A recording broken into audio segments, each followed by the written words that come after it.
Welcome everyone to FishEZ on a Friday evening. We are live and we are going to take a look at some of the successes this week. I've got some exciting news to show everybody. This of course is not the success, but these are beautiful blue acaras, electric blue acaras. Getting to a size, I think they should be pairing off about now. They really look nice in this tank. They weren't so nice in the other tank that they were in previous, but this one, they're really nice. Maybe it's the blue, the light, the dark, the substrate. They seem to get along great with the small, well, they're not smaller, but the Lucipinus, the Petricola catfish you see in the background, they get along very well there. Welcome Shady Grady and my Mayor, it's good to see you. Spaghetti Nona, wow, we got the crew coming in now. Got some successes to talk about, and there's always something interesting to show, and I'm looking forward to that. First of all, just to take a look at the room, it is a mess because we're busy making changes. Not necessarily big changes, but we have been making some changes. For example, I removed the electric blues out of this tank, and the reason is very simple. They weren't doing well under the conditions that we were working with these plecos. These are L147s. Hi, Glitch Aquatics.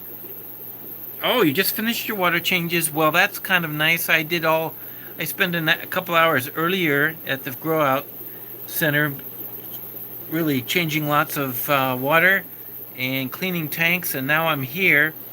I wanted to pick up a quick update on things that have been happening around here, what we're planning to do. But because since I added the flow, this is a little power head, and there's a lot of flow in here. You can see because the gravel is kind of blown away. Welcome Fish Donkey. Yep, time to do water changes, yes. Now this is interesting. I did not know this, but when Mr. Tom at TM Aquatics watches live streams, he's in his fish room, watching it on a 42-inch TV in his fish room. That to me was amazing. Just jaw-dropping. And to think that I have room in here for a 42-inch TV. Well, I just look around. Every one of these is like a TV to me. Although I can't watch any live streams on them. This one here, this tank is one of the ones I like to sit and watch. Always interesting things happening.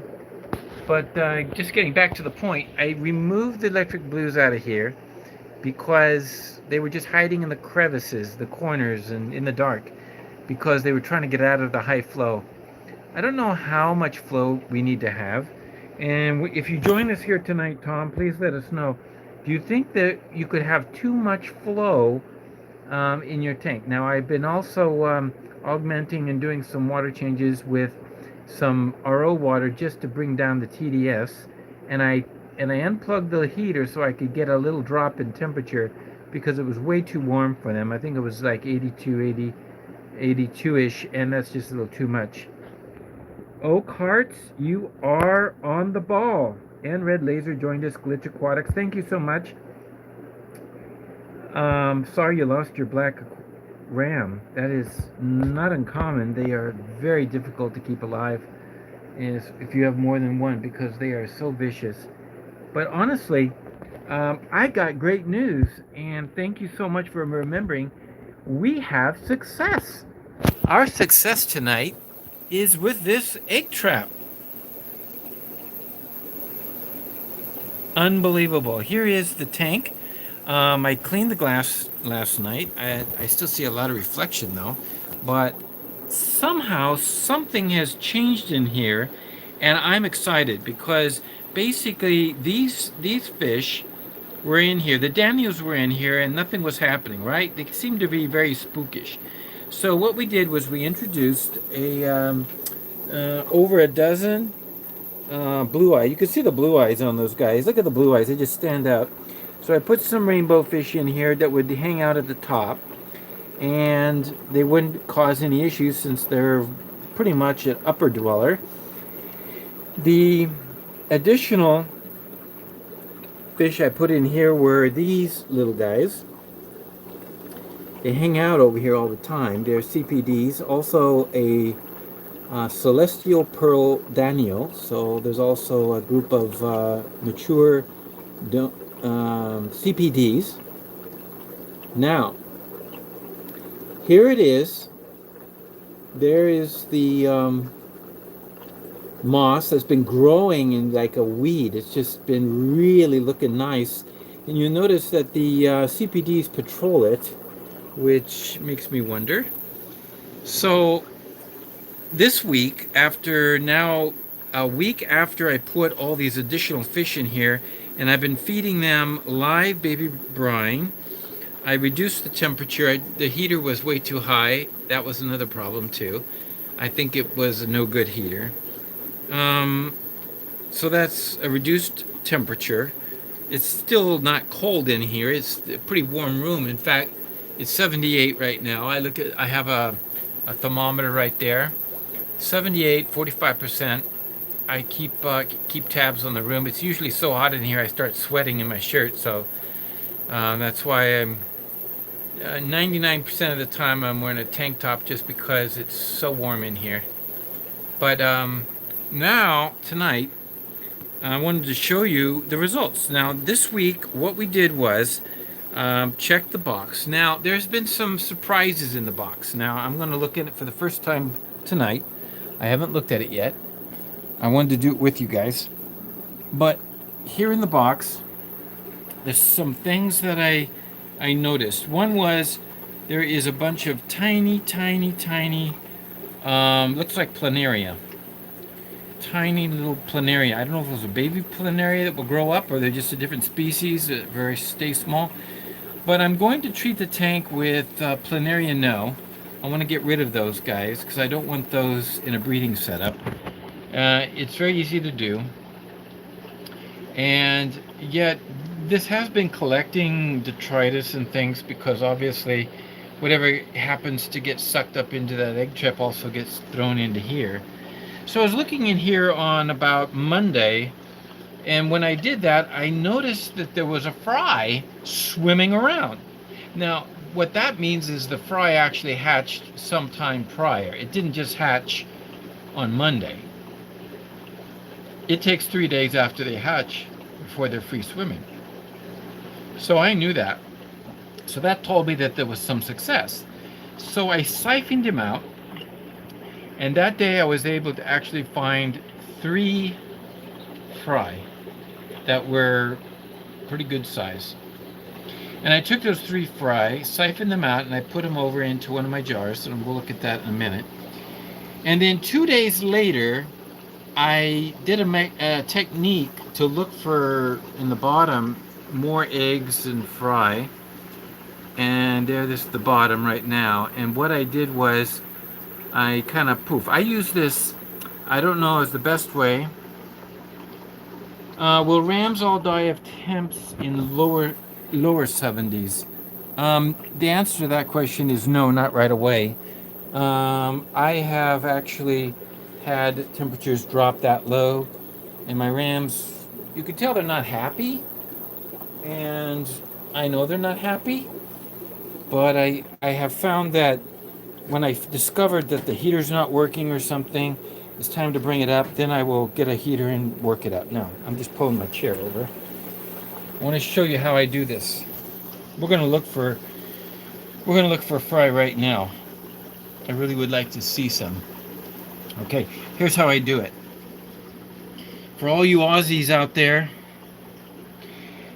yes, a few years ago I was visiting Sydney, and I picked up a Grey Australia, a sign. Yeah, the shot glass. This is a set of 4. This is the wombat for the next 10 clicks. And I pulling out my Aussie-made device. Of course, so is the egg trap, also made in Australia. So thanks to all you guys down under. It's great. And this is an eyedropper. So I use the eyedropper, and this is what I use to blow around and try to stir up some fry. Jeff, welcome. Ryan, welcome. Beta Aquatics. Everybody's coming online. Thank you so much for joining tonight and hitting the thumbs up. So here's what I do in order to get the fry and identify them, because all I'm trying to do is to get them out of this box. There is a couple designs I want to make mention of. This design here is no good. Right here, I have not successfully combated this. Now I find that actually the box for such newly hatched fry is so big, I really don't need to have so big of an amount. So I'm going to actually put a new foam. And the reason I don't like this one is because even with the foams, I put 3 little ones together, but you know what? Sometimes they sink down. Watch this. They sink down. Water goes out. That's not protecting the fry. They could zip up there and then be swept out. So this doesn't stay. This is no good. I need to get a foam that reaches from that height to that height. I need to get something completely fill up this whole corner. That will prevent any issues. And then also it has to drain quick enough so that I don't have this overflow and fry going out back into the tank, because they'll just get eaten. So that's one improvement I'm going to make right off the bat. Now, just so anybody, if you've joined us and you don't know about this egg trap, I'm blowing water out of this egg trap. I have a one unused one here. It's sitting in the bottom right there, and this is it. And you take off the lid. There it is, like that. And you put air in here, and it just pulls water out, and it's like a funnel. So inside, as you can see, there's a funnel-like shape, and eggs and fry will get eventually sucked up. Hold on, I'm going to sneeze. Sorry. So that's the Blake's egg collection design. Yes, Beta Aquatics. Yes, it came from Blake's, and you can see Blake's insignia right there. He sends a magnet with it, and I got that. I'm very proud of my magnet, Blake's Aquatics. So check him out. I was watching his video today. He was talking about different groups of fish you can keep together. That was a good one. Now, I will say this. This is not the design of Blake. This is Blake's Aquatics design up to this point. Now, all I do is connect the fry box right there, and it's made perfectly to fit that. So here it is. Now, I'm interested in looking. I don't know about you, but I want to see if I can find some fry. Okay, I'm gonna just look. This is always a guessing game whether I get any or not. It depends on the fish, right? I mean, they're the ones that do it. So let me pull it up. Hopefully, I'll be able to show you at the same time I'm doing it.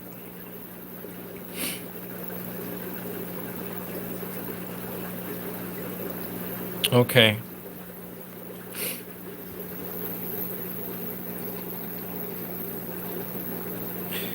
I'm going to do this. Now, what I do is I take my dropper. Now, just in case I do catch something, I'm going to put some water, pre-put a little bit of water in there. Okay. Just a quarter, just a half inch or so. All right. I'm going to start looking. Let's go fishing. Let's see. Now, if there's any fry in here, they'll zip. Wait a minute. What's that? I see something moving. Maybe it's just to try to... Oh, it's the circulation. What I do is I start blowing on the bottom like this. Let's just start doing this, see? And when I do that, if there's any fry that have hatched, if it's eggs, maybe I might see an egg, but eggs are hard to see. I just start blowing it up. Now I'm going to look. I'm looking, and what happens if there is a fry that's hatched and you blow water on him? What happens is he will spiral up. Let's try this side. And he'll spiral up just like a newly hatched fry does. They just kind of jerk around.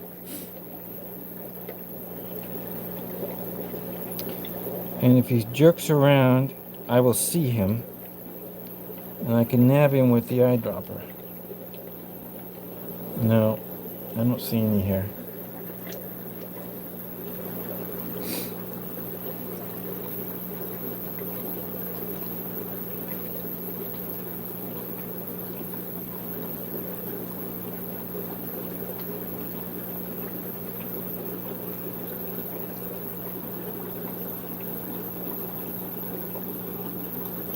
I'm going to clean this out, start a new week, because I want to see.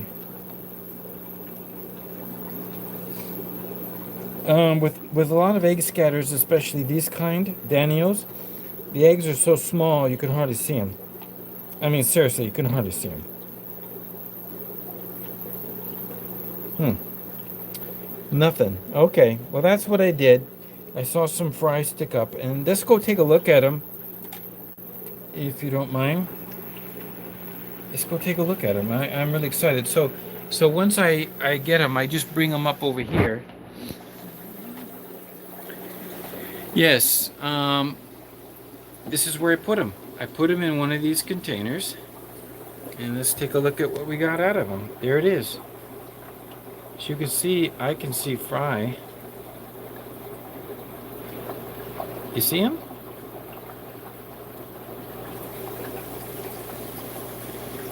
Rinsing it backwards. So you clean it out every day, huh?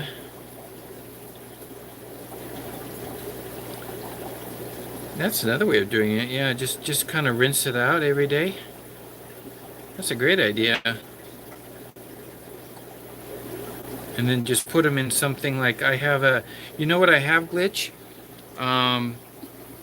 Shady Grady says he cleans it out by rinsing it backwards. I'll show you in a minute what I might try. Anyway, let me see if I can zoom in. There we go. I don't know if you can see that or not. It seems to be, I'm trying to hold the phone steady. I gotta get the right focus. There we go. And there you have it. So those 3 fry that you do see swimming about are the ones from Monday. Okay? They're doing great. Now they're kind of, they hide a lot when they're fry and they're very small. So what I did was I added some paramecia to the water, which you can see. I can see it through the phone. Hopefully you can see it too. But just look at the water. See if I can zoom in. I'm just going to try to let you see what the water looks like. There, do you see the, it's like a bunch of cloud? That's paramecia. Yeah, so what's happened, I added some paramecia and I stopped feeding, and I haven't fed them since. I do not keep feeding or keep putting in paramecia. They'll keep multiplying, and the fish are just gorging on them. I tell you that because I look at their stomachs and their stomachs are full. Okay, and I haven't fed them yet, and their stomachs are full. So one little turkey baster of paramecia, which, by the way, if you're interested in, I do ship out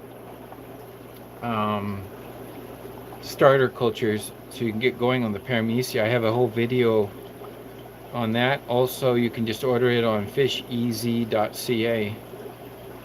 And I do ship to Australia, I do ship to Canada, and to United States. And maybe other places too if it was demand for it. But they're just great. They're just swimming around and they're just looking good, but they're very long. And so the big question was, what do you think they are? Do you think these are Danios, or do you think these are CPDs?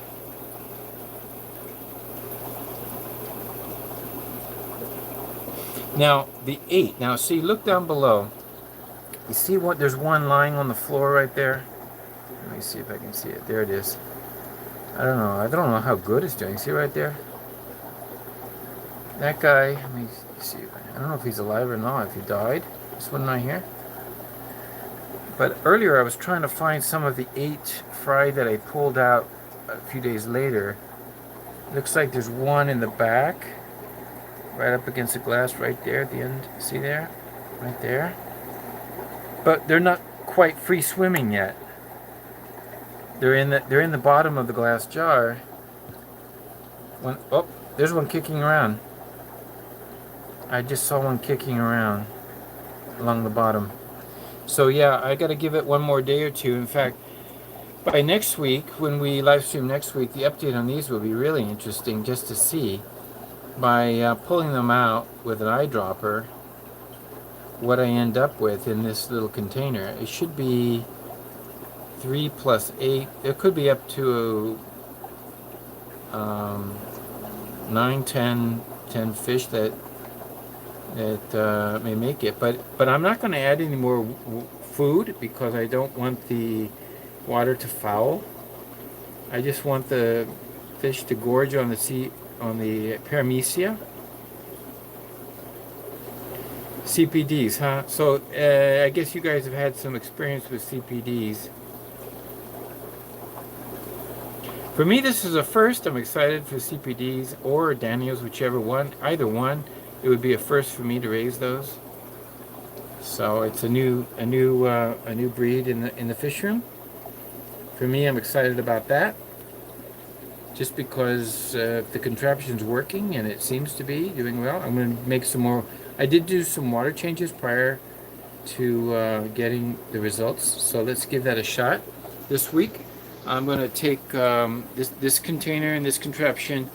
Probably I'll just keep 1 week's worth and start a new one for next week, so smaller fry won't be competing against larger fry. I put an air stone only because a very, very, very small amount of bubbles is just to break the surface. Now, that was a success this week. I'm really excited about that. But oh no, what do you mean you lost your colony? What do you mean? What happened? Why did you lose your whole colony? That's sad news. So I have the dates here. I got 3 on the 1st. Oh, heater malfunction. Well, I sympathize with you. I had a heater malfunction earlier this couple months ago, and I lost 37 discus that were probably 2.5 inches in size. So I'm really, really upset about that. And so now all discus tanks have heater controllers. Cost me a lot, but worth it every penny. Because if I had those 37, it was just it's a kick in the pants when you realize, look, you could spend how much money for a heater controller? Okay, you pay $50-$70 Canadian, and then you walk away and you save 37 discus. How much money in discus did I lose? I could have saved if I had just spent the money, and I would have paid it back in one batch. So just a quick look at another disaster. All of my threadfin rainbow fry just died off, and I started a new mop, and I'm looking up here. I'm looking for fry, so nothing yet. I just put that in there this week. So I'm going to explain to you what I think happened. This was a tragedy. I've never explained what happened to these Werneri. This was one of your Inkbird controllers failed on you? How did it fail? I'd like to know about that, because that's what I have, Inkbird controllers. Any history you have on that, please do share, Shady Grady. Okay, so let me see if I can get this thing turned around. Let's see. Oh yeah. All right, there we go. Welcome everyone. to FishEZ, and I'm going to explain to you what happened. Now, I've raised threadfin rainbows before. Never had an issue. I raised a huge number of them, and I did very well. So this time,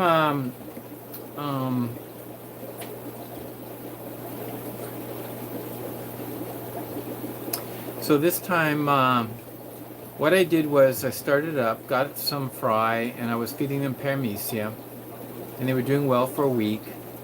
And so what I did was I said, you know, maybe they're old enough to eat some baby brine shrimp. So I put some baby brine shrimp in there, and the next day they were all gone. Every last one was gone. So I thought, no, it can't be from the shrimp, you know, it can't be the fry. That can't be the reason, you know. Water must have gone sour. It's gone bad, you know. That's really what I focused on. Was I was feeding a lot of paramecia in the water, and so I felt like that's what I did wrong. Okay. Hi, Sandy. Oh yes, please watch the replay. So I didn't say anything to anybody about it because, you know, well, you know, you have a number of fry, it's a failure, you know, you want to be positive, so I just kind of didn't say anything. So I started again. So I took the mop and I started moving them over there after I changed the water because I thought it was the water. And I started hatching more threadfin rainbows. So they started hatching. I saw a group of hatch, about 3 or 4. And when they hatched, they were just so tiny, so weak. And that's why you see the bubbles just barely percolating. And the reason is because simply the rainbow fry, that is especially the threadfins, are extremely weak, very super small. And any turbulence, like a good amount of air, is going to just tire them out as they struggle to stay afloat, and they need some still water. So as you can see now, it's just percolating by just bubble, bubble, bubble. It's just one bubble per second, something like that. So the second time they came on and I started feeding them and they were doing fine, and wouldn't you know it, I don't know why I did this, but I just said, you know, maybe they could use a little of the smaller San Francisco baby brine shrimp. And so I put some in there. And the next day they were all gone. All gone. So, frankly, I don't know what's going on. But the next time I started putting another mop. So, and it takes a week or two for just the ones on that mop to hatch, and I'll keep putting mops, and it'll take a few weeks before I get more fried, because they stay as eggs for like 14 days, 10 to 14 days. It's like an amazing long wait. But I'm not going to put any baby brine shrimp. That is definitely out of the question. I want to see these guys grow like I did before, and apparently maybe what I did before, I didn't use baby brine shrimp till they were much larger. I don't remember. It's been over a year, maybe 2 years, when I had those first set of threadfin rainbows. So that's what happened, and I wanted to explain that to everybody so they know, you know, hey, didn't he hatch some threadfins? Well, I did. And then I did again, and so now we're waiting for a third did. So we'll check up on that later and see if there's any success. But you know what's interesting is that when something as a failure occurs in your fish room, keep trying, keep going back, keep attempting, but make adjustments. And if you can understand what is going on and understand why, it can make all the difference in the world. So baby Medaka, that's the rice fish, right? Are you breeding them in big ponds, or are you breeding them in a smaller tank? And Ryan's got baby bettas. Boy, everybody's a breeder. It's great to see.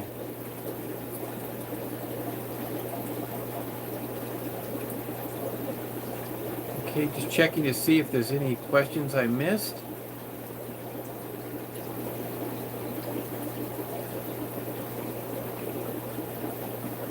The thermocouple. Thermocouple.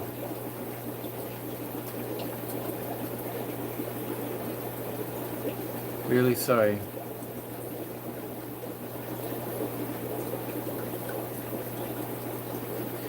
Okay. Well, don't see any questions at the moment, but let's take a look now at the big project that I have coming in maybe this weekend. I'm pretty sure this weekend I really want to put an effort to get my tanks running. I've got some empty tanks here behind me in the breeding section, right? These are them. I haven't fed my my babies. We may as well feed them right now because you know they need to be fed. These guys, it's a batch of rain. These are German blues. These guys haven't been fed since this morning about 6:30. But look, they still are looking good. Nobody's fed them. And I only feed my fry twice a day. I don't feed them 3 times. If I felt like I needed to, I would have somebody come in the middle of the day and put a little food in there, but they just seem to be fine. But I wouldn't go longer than this. So what we're gonna do is I'm just gonna grab some brine shrimp. So I'm hatching a batch every day, and I use my handy dandy. This is interesting. I'll tell you something about this. This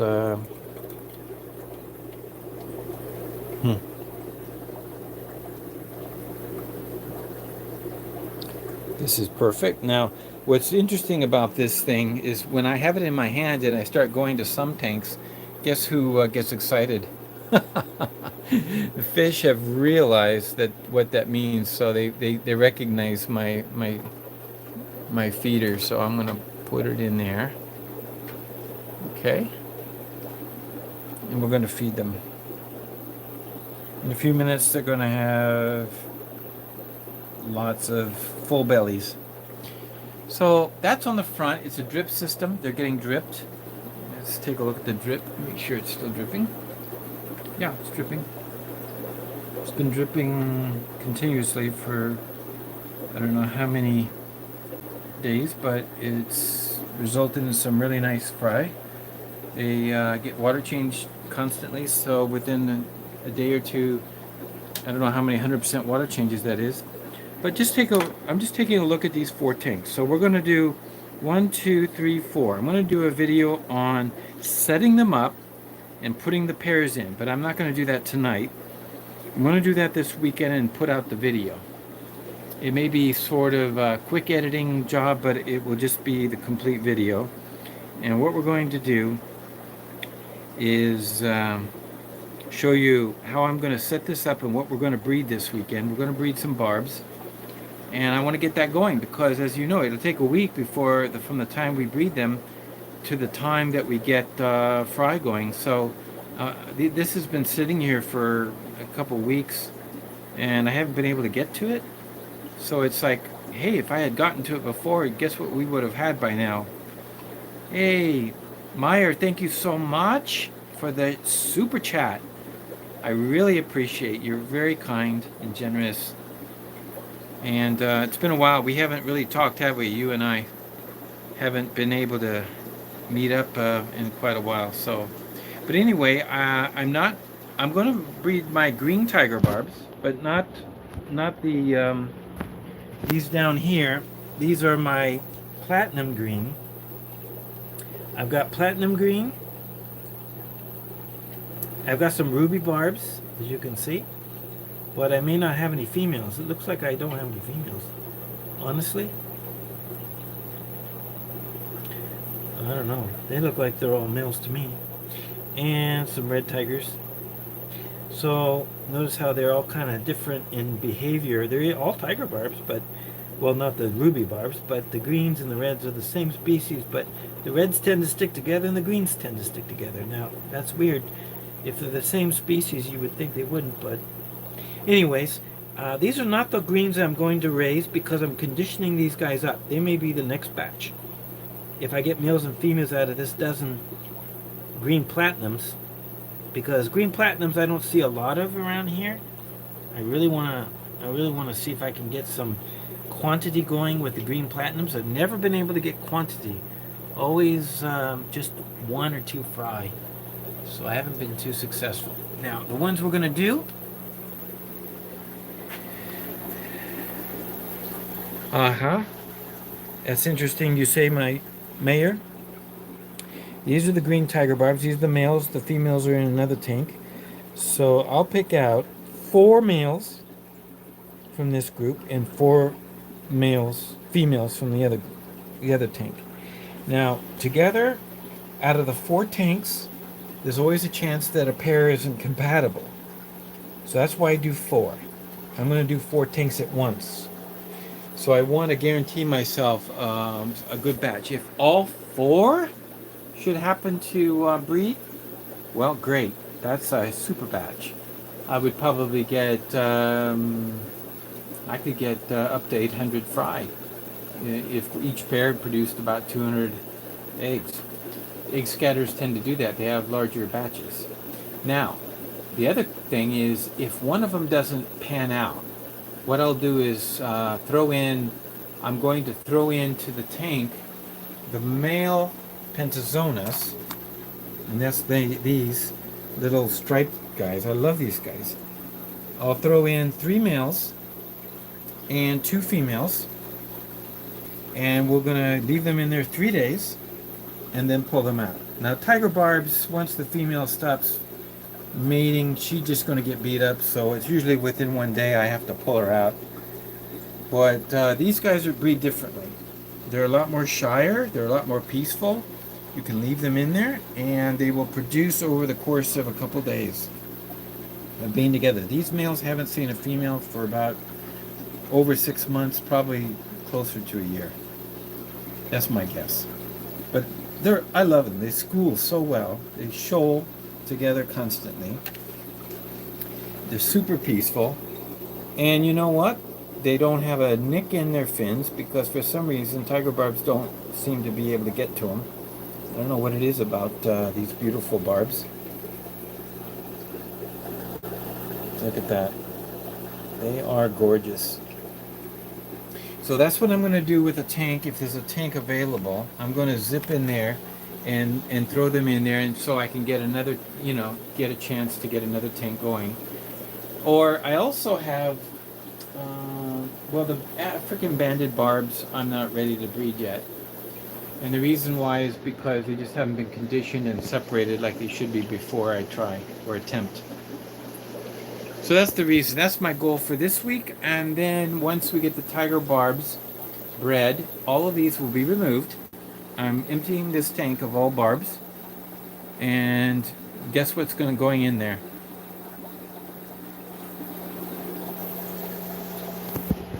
Anybody want to guess? I don't think anybody will guess. Unless somebody let the cat out of the bag. I do have a pair of rosy barbs, a male here and a female in the other one, but I would like to get the long-finned rosies. If I get a chance to get long-finned rosies from Chris Stubbs, that's what I want. Anybody have any idea what I'm going to put in the 90-gallon?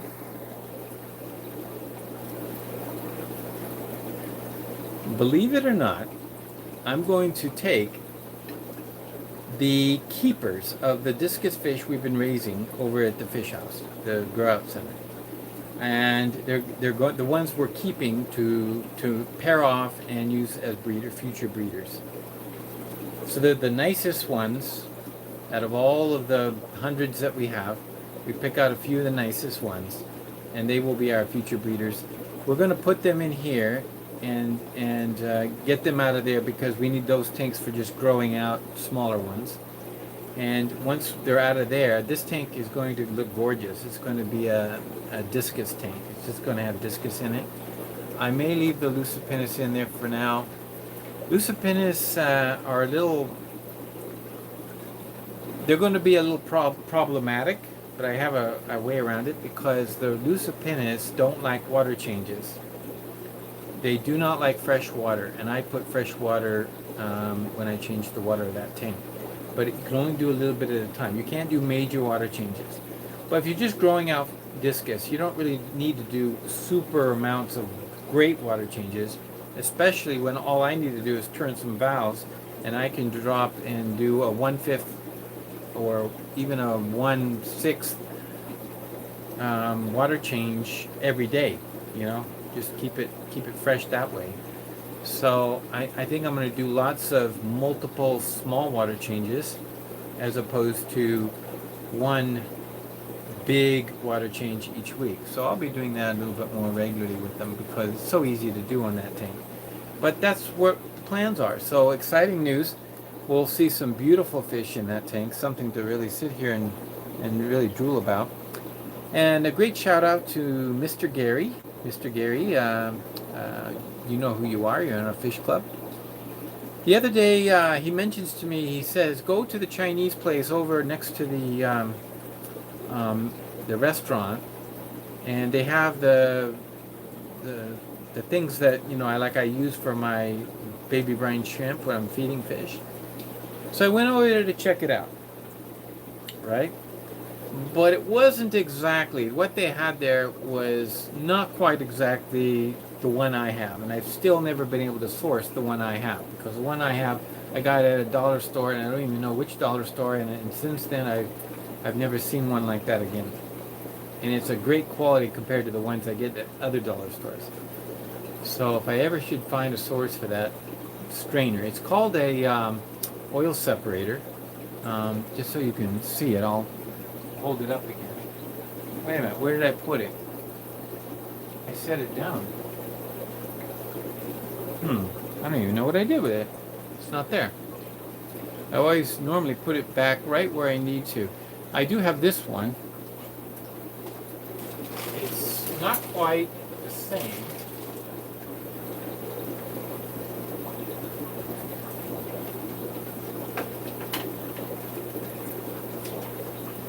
What were we feeding? We fed the little guys here. Right? We fed the little guys here. This one is the one I ordered on Amazon, and I had to bend it a little bit to get it at 90 degrees. This one, I don't know if it's bigger. I think this one would work. It's just not as nice as the one I have, which I've set down here. And that's what I don't like to do, is put something where it doesn't belong, because I'll never find it again. Let me see, I fed the fish, and then I must have set it down. It's within, on top of the tank maybe? Oh well. Well, you saw it a minute ago. You saw it a minute ago, so you know what I'm talking about. But Gary says to go to this place. Thank you so much for the tip. I checked it out. It's not exactly the right one, but while I was there, guess what I found? As you know, you go to these places, you find things. I got this, and thank you, Gary, for the tip. So these are S-hooks, and they're very practical. And this is a stainless steel one. There's 4 of them, and it cost me a whopping $1.49. Now, the stainless steel loops that I had, I've ordered on Amazon. It cost me a lot more than that, and they are pretty bad quality stainless steel. In fact, they're rusting all over the place. So I think that they weren't what they claimed to be. But I don't know, people like myself, most people wouldn't realize that I'm actually using them in a way that is abnormal, because I'm using them with brine shrimp, and that's salt water. And so can you imagine water splashing and it's salt water? Man, that really takes a beating. But I'm going to try these out. We'll give these a shot. I'm going to have a box opening right now. Watch. Oh, wow. I just opened the box. So there's 3 of them in here, not 4. I don't know why I said 4. There's 3. They have this little rubber thing on the end. That's kind of nice. But in this room, it's so practical to have. I'm going to show you why. And oh, I'm sorry. Let me show you why. Over here, there is a on this bar. You see the holes and you see the hooks. I've been using these hooks that came with the stand. They're not really made. They're made to hold the. They're just little S hooks because they got a little hook. You know, they're not really. They're latches for the grill that goes on this bottom shelf. But I don't use them for that. But when I got these other ones from, this is how I conveniently hold my RO water filter. I just see it's coming out of the blue bucket in the back. Comes out of here, swings around, hooks on the first one, and then the second one hooks on the one right above it, and it's completely and easily done. Now, I want to show you how powerful that new pump is, my RO water. I'm gonna turn it on, okay? I got the switch right here. But as I turn it on, you know, stand back. This thing is so powerful. It is amazing. Okay, 3, 2. Let's see if I can get this right, so you can watch without me squirting everything. Look at that. That's a pump. This is the pump we. Oh man. Whew. That pump. Some of these containers I use the RO water on are tanks that are small, so I'm going to shut that off and then I'm just going to hang it up. When I need RO water, I just have it right there. If I need to refill the bucket, I just turn the red knob right here, and there's a float switch, and it will just fill up and stop. So I have RO water at my disposal. Now, the tank over here, for example, let's say I want to just top it off, that's pretty powerful. It's high, and definitely it'll pump all this way. In fact, it would reach everything up to here, and I would have no problem with this pump. This is the one I unboxed last week. So, but if you remember, on the front of the pump there was a dial, and on the dial I can tone it down. So I'm going to have to pull it up, turn the knob, and here's the next thing I wanted to share with everybody. I got an Amazon sword plant growing, and when I first got it, it died off. Of course, when you get plants, new plants, that happens, right? I put it in this tank and it started growing leaves and doing great and wonderful. However, now it's not doing so hot. Now, I know by theory, I've read in the books or heard people talk that Amazon sword plants are fairly easy to grow, but they don't do well with crypts. And this tank is just exploding with the crypts. I got these crypts from Brian in Hamilton, and he gave me, I was down there one day and he gave me a different kind of crypt. These are all different. These are different ones. Some are, you can see the leaves are kind of tweaked. Some of them are kind of reddish, variegated or whatever, and this one is doing super well. I have each one in a pot, a little tiny pot, and there's some on this corner too. But when the leaves touch the Amazon sword isn't going to do well. I don't know what it is they put out, but I don't think it's the fact that they're in the tank. I think what it is honestly, I just think that there's an issue with, there's something in maybe the leaves are, when they touch, it puts out something. And anyway, I'm going to pull these two crypts out in this corner. I'm going to move this guy away from everyone else, give him his own space so the Amazon sword can thrive. And we're going to see if it comes back. But I want to do it now, tonight, later, before it gets any worse. So I want to get that moved. And I have places to, and these are in a pot, so I'm just going to pick up the pot. I can put them in this tank. The crypts over here haven't been doing well. They seem to be doing well right now, but there's been a time when the crypts hardly grow. Here's another crypt. But I'll put the crypts in this tank and just see what they do, you know? And it give me some space.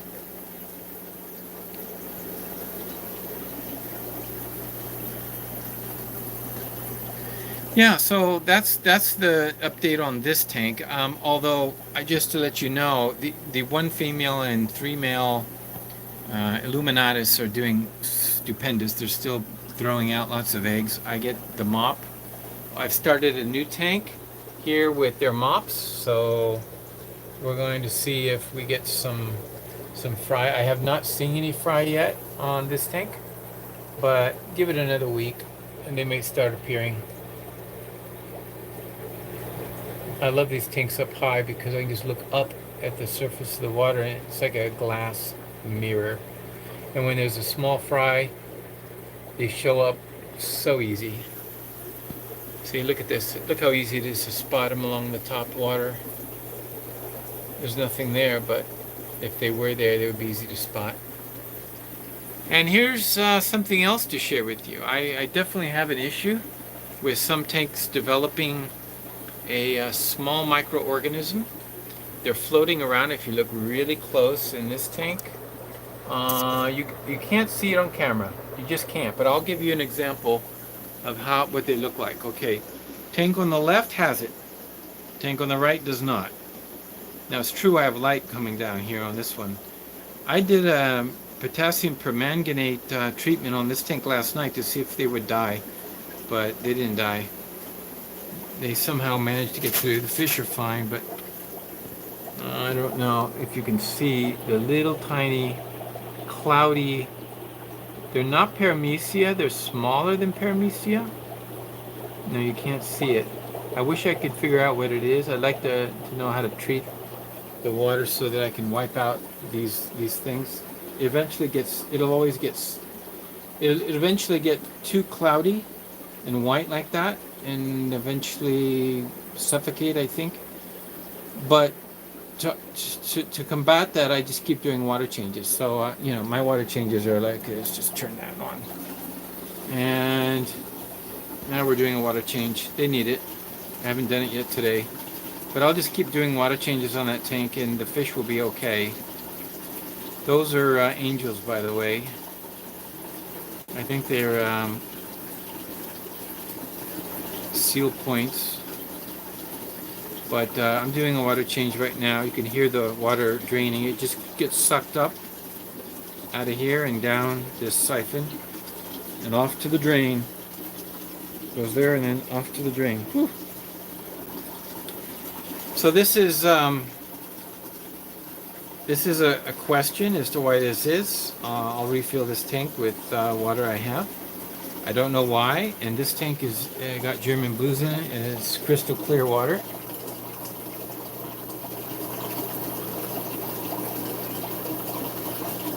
Okay, it's down to the mark. That's what I usually do. So time to stop the drain. And with small fry, I always put over the siphon one of these intake sponges. So that will prevent losing any of the fry. So that's what you see as a simple method of draining tanks. It makes it so easy. I don't even have to get a siphon tube. I don't have to worry about trying to siphon out the fish. It's all set up. Now I just refill it and I'm done.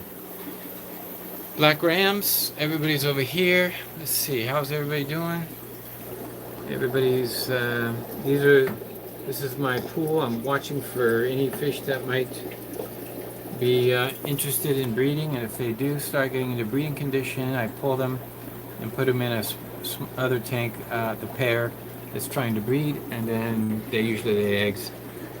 Then I'll have to pull the male, take him out, and leave the female for a few days while she recuperates. before I put her back. But that seems to be working good so far. This female looks like she's ready. I really think she's ready. Ooh, gorgeous fish. What do you think? Mayor, are you still there? What do you think about these rams, black rams? I've got, yeah, it looks like okay, this male here, this one is an older one. This is a uncle to these other fish. I put him in there. Black rams are striking, but they're so aggressive. They really are. They tend to... Now what I do is, I've got the bamboo to try to break the line of sight. It's a 40-gallon acrylic tank. And it also has a siphon filter. Siphon tube. So I'll just be changing water the same way I just demonstrated, but using that particular drain. And then I'll refill it with water from the tap right there. It goes up to the top. So this tank is ready-made for instant water changes. So I'll do that again. Start doing, but I only do the 3 inches. I just do 3 inches. This mark is, you see the water level is at there, and the bottom orange stripe is how far down I go, and then I can do that every day if I wanted to. And I don't treat the water, I just use tap water. But with such small amounts of water change, it actually doesn't seem to affect the fish whatsoever. It's just not enough introduced because I'm doing such a small water change. Yeah, there's some nice pairs if they would just be interested in. Hey, Mr. Pleco, are you doing a photobomb? So that's the black rams. I wanted to mention that this is too much open space, so I got another one out of the bag. This is how they come right out of the bag, like this. This is a brand new one. Unfortunately, it's made so you stick this in the dirt or soil, and I don't have that, so I'm going to weight it down. I have some weights. I have some stainless steel bolts, courtesy of Mr. Wilson. I'm going to take this and throw this one on the left side. So this tank is going to be full of this bamboo, this plastic bamboo, but it gives hiding spots for all the fish. Now look, see this guy here, this German blue, he's kind of staked out a corner. So if he's interested in breeding, he might. There's a few females that are German blue in there. Don't know if he'll match up with the German blue. It would be nice if he did, but I'm not sure I'm interested in crossing. There he is. There she is. So there's a pair right there. Maybe she'll go with him. That may be. They may have been a pair from before. But honestly, I don't want to mix them with the black rams. Now, in Israel, that's what they had to do because the blacks were so vicious and so aggressive that what they did was they crossed them back to German blues and then started breeding out the blue and coming back to the black again. And that's why you see these are not the midnight or super blacks or, you know, the really super dark ones. No, they're not like that. But I haven't heard of many people with lots of success breeding lots of those midnight black rams. These are just black rams. Black knights, no. Maybe black rams, yes. I mean, it's all in the name, right? One person says tomato, other person says tomato. Okay, oh, there's some action. Yeah, you can tell by their actions. Look at the way they hold their pectorals together and then do this shimmy. And it's what rams do to kind of indicate that, hey, I'm interested. There's a lot of activity going here tonight. I'm going to keep my eye on these guys. So yeah, I'll take them, and then what I'll do is when there's a pair, they go into one of the tanks up above. All these little 5 gallons and 4 gallons. Left side has 5 gallons, right side has 4 gallons, and that's what I'll do. So that's the latest and greatest for this wonderful week. and I'm looking forward to getting us some breeding activity this week. So be on the lookout for a quick video here and there. And by the way, there's the stainless steel bolts I was mentioning. There they are. I don't know how much these cost, but they work great in tanks. No rust whatsoever. They're good quality stainless steel. So we'll do that, and I guess it's time to check for any last minute questions anybody's had. Brian, thank you for the updates on your fish. And Mayor, you're right. It seems that fish with similar phenotypes do seem to go after each other even more so. But most of all, I really do appreciate your super chat and also just thinking about it. The vinegar worms or vinegar eels, they're a nematode. And if you did ask Glitch Aquatics about that, would it work for the vinegar worms or vinegar eels? In the next week, I'm going to show maybe something more about the grindle worms. I'm going to try to reproduce some more containers. I have, I don't know if you can see down here, right down here, I have only 2 containers of the grindle worms, but now I'm expanding. I have some additional containers all set up, and I'm going to start seeding the next containers. The goal is to have some for the fish over at the grow out center. So we need to reproduce some grindle worms for over there. So I better get started, and they're so easy to grow. It's just that they are a lot of work to maintain.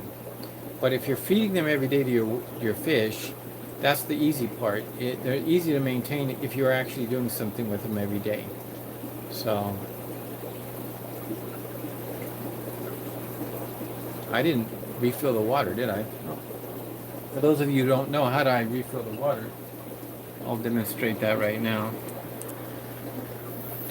This is my tank. I don't know how much water I have left. It's been dripping. Yeah, looks like I've got 15 gallons, and I've used 7 from this tank. So 7 gallons have been used, and it's been dripping into this all day. So it only amounted to 7 gallons for the whole day. So I'm going to just take my hose. There's my hose. And that's coming from that upper tank. Okay, there we go. And we're going to put that in the top. That's how I refill. I'm doing this one-handed. It's kind of odd. So there's the tank. I then go over to the valve, open it up, and this will start to gravity feed. But because it's a high tank, I can't just gravity feed because the water level may be lower. So I'm going to hit my pump. I have a switch right there, and now it's pushing the water through the pipe instead of just gravity feed. Let's take a look, and sure enough, it's pouring in, and they're getting a water change. So that's it. So I'll just stand here, and when it gets to the top, it'll just take a minute. Oh, that's so funny. There it is right there. It was behind the phone. It was behind my camera. But anyway, going back to the story then, this is the one I'm looking for. If anybody knows where to get something like this, I'd love to have a source for it. I've had this for a couple years now, and it's just showing a few signs of corrosion, but only at the joints, because it's not the stainless steel, it's the joints, probably the solder used, that is actually corroding. But this has been lasting for a couple years, and it really hasn't been an issue. It feels very sturdy too. So I like this one, and it's the perfect size. So hopefully we can get a source. Once I find that source, I can share it with everybody. And while we're doing this water change, let's see. Any other comments? Ryan says, throw my outdoor bin, tricolor swordtails in the guppy bin. So no bullying around, but He's surprised these swordtails aren't aggressive. I've never really kept swordtails. Well, maybe I did when I was a kid. I don't know. It was so long ago. But I've heard that. Kind of need to see what happens. Okay, my water change is now complete. Let's take a look at it. There it is up there. We're at the top mark. So now I just reach over and shut it off. Off the motor and turn off the valve. Done. So now I'm done and the water change is complete. That's how easy it was to do, and that's about that's over a 55-60% water change. And then drip. Oops, sorry, one-handed again. Trying to do this with a camera. And that's it. So you just saw how easy it is to do water changes. I like that method. In fact, and I could actually put this in the next tank if I wanted to. Like if I want to give these guys. Whoa, wait a minute. I can't do this with one hand. We need. Whoop, okay, let's move this out of the way. We'll do another one. This tank too has a lot of fish in it. So we'll just set that up, put that in there, hang it there for the water change. And I'm going to find the valve. There's the valve for the two tanks. Reach under there, turn it on, and everybody's out there doing water changes. Well, I'm doing it too. And there it is, dropping. And I always give them at least a half water change daily. There's just so many fish. Yeah, I'll eventually be moving these soon. But once we move these fish, once they're ready to be moved, I'm going to remove all these 3 tanks and we're going to do the remodel of that shelf. So, I'm just waiting for these fish to grow a little bit and me to find some time.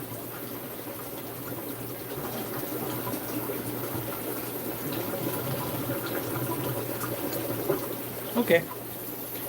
There we go. Okay, I'll just turn off the valve, reach under, valve is closed. And you got to make sure you get it all the way closed. You can't have it little partially open. There is a fail-safe if by any chance you should happen to, it should leak out and just start draining the tank. It will only leak down to this much before the siphon will be lost. So there's always going to be an inch or two and your fish won't die. Hopefully if you catch it in time. This little guy enjoying is my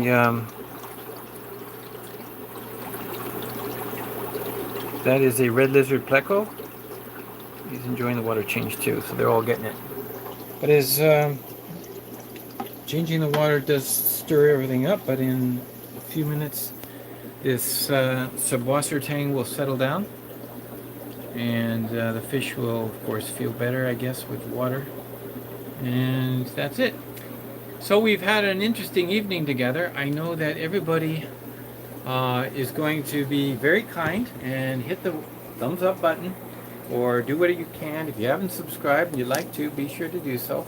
Also share videos, share the link with other friends, people who you think might be interested and know might be interested. So that's the best way to actually promote channels. If you like this content, you know, talking about Fishroom techniques, breeding fish, come on back and maybe I'll see you next Friday. So my water's full. I'm going to hit the snap off the valves. Now it's all done. Thank you and have a great night. Enjoy your weekend and be on the lookout for my videos that I might pop out during this next week. Also, if you're interested in paramecia, you can get it at FishEZ.ca. That's FishEZ, meaning E, the letter E and the letter Z, or Z. Not easy, no, but EZ, the shortened abbreviation form. FishEZ. It's like FishEZ. I guess you could say it that way.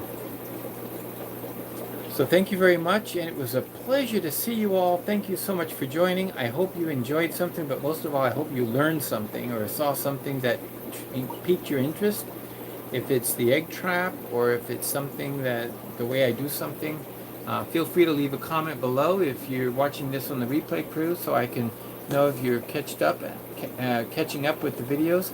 And also, by the way, if you ask a question, of course I will answer it. I answer all questions and things that are popped onto the comment section of this video. And if you didn't see the Mr. Z live stream, it's only 8 minutes. It's got a link to it in the description of this particular video. And he's only 7 years old. He had last Friday major surgery, and he's already walking. It's just an amazing kid. I think children, when they have surgeries and they heal fast, but when they see their friends out playing and they want to get up and walk, it seems like the pain just, there's no limit to the pain, you know? It's like the pain doesn't seem to be an issue. Well, that's kids for you. I don't think grown-ups can actually take the pain the same way. I think they're big babies. I know I would be. Well, thanks again, and have a great night. And from FishEZ, we'll be on the lookout for the next video and update. So have a great evening and a great weekend. And most of all, keep it real.